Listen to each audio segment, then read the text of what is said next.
Ya, jelang laga penentuan antara China Taipei melawan Malaysia yang akan berlangsung di Stadion Nasional Bukit Jalil. Malaysia memang masih memiliki peluang ataupun kesempatan lolos ke round 3, tapi apakah realistis ya? Karena ada target yang harus dijalankan oleh Malaysia untuk lolos ke round 3. Nah, detailnya seperti apa? Ikuti video ini sampai akhir. Selamat datang di JS Update. Ya, Assalamualaikum warahmatullahi wabarakatuh. Selamat malam korang semua. Semoga sehat-sehat semua. Jumpa lagi dengan saya Jutama dari Jalan-Jalan Sepak Bola dari Indonesia tentunya. Ya, semoga korang semua sehat-sehat semua. Oke, jadi aku mau baca sebuah artikel. Nanti aku akan reaksi ataupun mengomentari tentang artikel tersebut. Ya, ini dari makanbola.com ya, terkait Kim Panggon yang yakin mampu jaringkan Malaysia lebih dari 8 gol di tempat sendiri ya dari Kim Panggon ketika melawan China Taipei. Nanti aku akan memberikan pendapatnya juga apakah realistis atau tidak ya apa yang disampaikan oleh Kim Panggon ini ya. Ini kaitannya dengan peluang Malaysia lolos ke putaran 3. Ini dari, bukan dari makanbola.com, tapi dari harimaumalaya.com. Kami mampu jaringkan lebih 8 gol di tempat sendiri, Kim Panggon. Ketua Jurulatih Pasukan Kebangsaan Malaysia, Kim Panggon, menyuarakan keyakinan bahwa pasukannya mampu memperoleh kemenangan dalam perlawanan ke-6 pusingan kedua kelayakan Piala Dunia 2026 ataupun Piala Asia 2027 menentang China Taipei di Stadium Nasional Bukit Jalil. Jadi kita tahu 1-2 itu selain lolos ke round 3 juga akan memastikan lolos otomatis ke Piala Asia di Arab Saudi tahun 2027. Jadi sebenarnya ini sangat penting untuk lolos ke round 3 ini karena sekaligus lolos ke Piala Asia. Menurut Panggon, skuad Harimau Malaya mempunyai kelebihan apabila beraksi di halaman sendiri dan mereka mampu menjaringkan lebih 8 gol di Stadion Nasional Bukit Jalil. Nah, kalau aku baca-baca tadi ya, kondisi Stadion Nasional Bukit Jalil nampaknya cukup oke. Ya, ini dibandingkan kemarin ya di Gelora Bung Karno, menurut aku stadiumnya padangnya kurang oke ya karena sebelumnya dipakai untuk konser dan ya jadi mengganggu performa pemain juga. Jadi penting ya kondisi lapangan ini Nasional Bukit Jalil nampaknya sudah oke. Ya kami sadar bahwa pasukan Kyrgyzstan mempunyai kelebihan besar dari segi perbedaan jaringan gol, tapi kami mampu jaringkan lebih 8 gol di tempat sendiri karena kami punya kemampuan untuk berbuat demikian. Pasukan Anda Kyrgyzstan juga bolos 4 gol di Stadion Nasional Bukit Jalil. Jadi saya yakin kami mampu buat sesuatu. Jika Kyrgyzstan tewas kepada Oman dengan keputusan 2-0, manakala kami mampu menjaringkan lebih dari 7 gol, maka kami yang akan layak ataupun lolos ke ke round 3 ya. Panggon berkata demikian karena pada November tahun lalu, dalam perlawanan persahabatan antarbangsa Tier 1, skuad Harimau Malaya berjaya membelasah pasukan ranking lebih tinggi, yaitu Papua Nugini dengan 10-0. Dalam pada itu, bercerita lanjut mengenai perlawanan menentang Kyrgyzstan yang berkejutan dengan seri 1-1, pengendali daripada Korea Selatan itu berpuas hati dengan persembahan yang dipamerkan oleh anak buahnya. Oke, nah apakah ini realistis ya apa yang disampaikan Kim Panggon? Sekali lagi, Malaysia ini masih punya peluang untuk lolos ke round 3 dan juga lolos ke Piala Asia tahun 2027.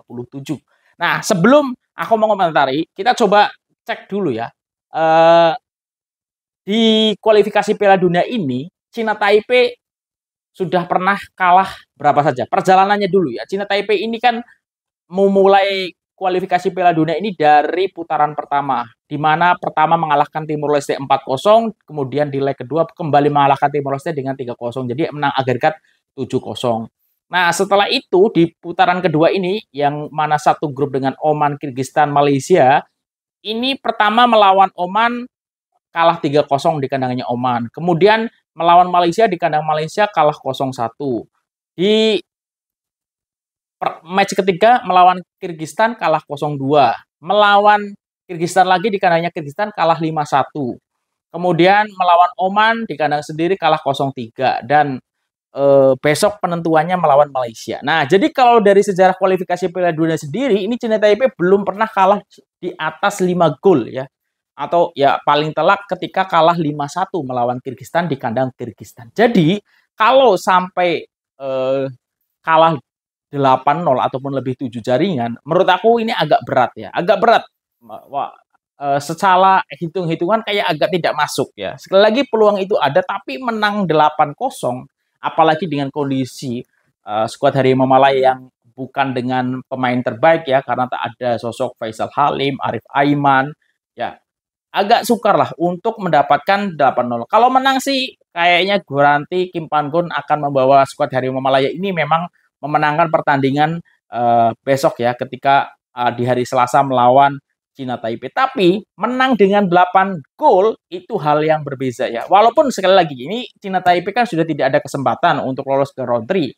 Nah, apakah ini mempengaruhi? Menurut aku tidak juga ya. Karena walaupun tidak mempengaruhi untuk lolos ke round 3, ini kan masuk kalender FIFA kualifikasi Piala Dunia. Jadi kalau kalah tentu akan minusnya terus bertambah secara poin ataupun menentukan ranking juga. Jadi kalau misalnya Cina Taipei ini di pertandingan terakhir bisa mengalahkan Malaysia, tentu ini sebuah kejutan. Atau menahan imbang ini juga kejutan. Pasti akan menambah poin ataupun ranking dari Cina Taipei sendiri. Jadi apakah realistis? Bisa jadi realistis, bisa jadi enggak. Tapi menurut aku lebih cenderung agak sukar lah, susah untuk Kim Pan-gon ini membawa Harimau Malaya memenangkan pertandingan dengan skor lebih dari 7-0. Nah, kalau kita telisik rekor pertemuannya Cina Taipei sendiri melawan Malaysia ya, kalau nggak salah di tahun 2018 bahkan Cina Taipei ini pernah mengalahkan Malaysia ya.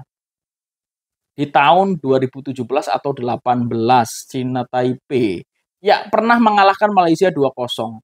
Ya, jadi sebenarnya secara rekor pun Malaysia apa ya? Kayaknya sih aku tak tahu. Menang telak yang sampai 8-0 dengan Cina Taipei, aku tak tahu kapan itu boleh berlaku. Tapi memang di catatan sendiri Malaysia pernah mengalahkan Papua Nugini dengan skor yang tadi cukup fantastis gitu. Nah, semoga itu yang diharapkan oleh Kim Pan-gon terulang. Nah, kalau saya berharap Indonesia juga ada kesempatan lolos kalau menang melawan Filipina ya. Saya berharap sih pengen lah Indonesia dengan negara jiran kita ini lolos ke round 3 dan nanti lolos berarti otomatis lolos ke Piala Asia. Tapi ya menurut aku untuk Malaysia sendiri peluangnya ini agak berat lah di pertandingan terakhir nanti di Stadium Nasional Bukit Jalil. Nah, menurut korang semua apakah realistis ya Malaysia ini boleh menang lebih dari 7 jaringan terhadap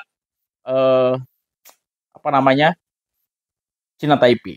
Yang mana walaupun misalnya Malaysia memenangkan pertandingan lebih dari 7 jaringan, ketika Oman dan Kyrgyzstan berakhir seri, tentu Malaysia pun tak boleh lolos ya ke round 3 ataupun ke Piala Asia 2027 di Arab Saudi. Nah, sekali lagi, menurut korang semua, opini kalian semua, pendapat korang semua, nah apakah realistis ya Malaysia ini bisa mengalahkan Cina Taipei di kualifikasi Piala Dunia round 2 ini di partai penentuan lebih dari 7 jaringan. Silahkan sharing-sharing, ya perbedaan pendapat kan wajar. Ini perspektif saya. Tulis di kolom komentar. Itu aja. Kalau ada kesilapan aku mohon maaf. Sehat-sehat semuanya. Wassalamualaikum warahmatullahi wabarakatuh.